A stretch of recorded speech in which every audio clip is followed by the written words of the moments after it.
This chapter will discuss preliminary requirements of safflower, including soil requirements, climate requirements, weed management, water management, and nutrient management. Let's begin with soil requirements.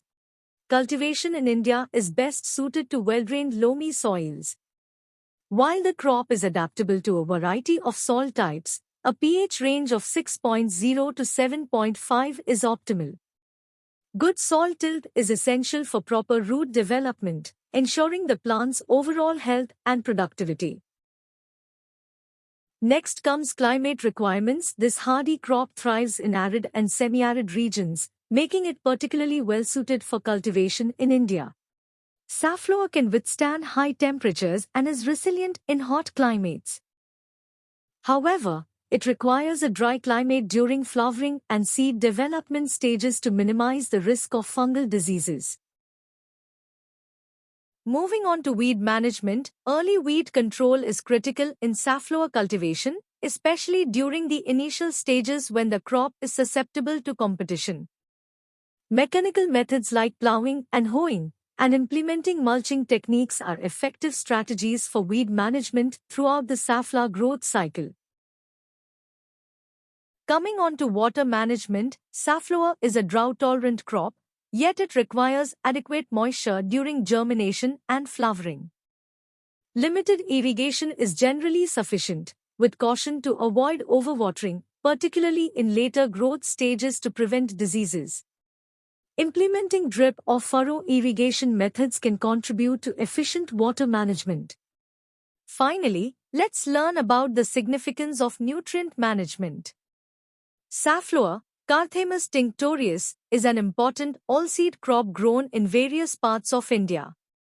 Proper nutrient management is crucial for achieving optimal safflower yield and oil content. Here are general recommendations for nutrient management in safflower cultivation in India. Nitrogen. Safflower is a moderately nitrogen-demanding crop. Adequate nitrogen is essential for vegetative growth and oil accumulation. The recommended N dose for safflower in India is around 60 to 80 kilograms per hectare. However, the actual requirement may vary depending on soil fertility and other factors. Phosphorus. Phosphorus is crucial for early root development, flowering, and seed formation. The recommended P dose for safflower in India is around 30 to 40 kilograms per hectare. Phosphorus can be applied as a basal dose at the time of sowing. It is advisable to conduct soil tests to determine the phosphorus status of the soil and adjust the application rates accordingly. Potassium. Potassium is essential for overall plant development, drought tolerance, and oil content in safflower. The recommended K dose for safflower in India is around 20 to 30 kilograms per hectare. Potassium can be applied along with the basal dose or in split doses during the crop's growth stages. Micronutrients.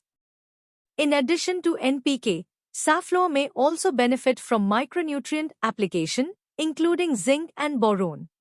Soil testing is essential to identify micronutrient deficiencies, and corrective measures should be taken based on the test results. In the next chapter, we will focus on sowing of safflower.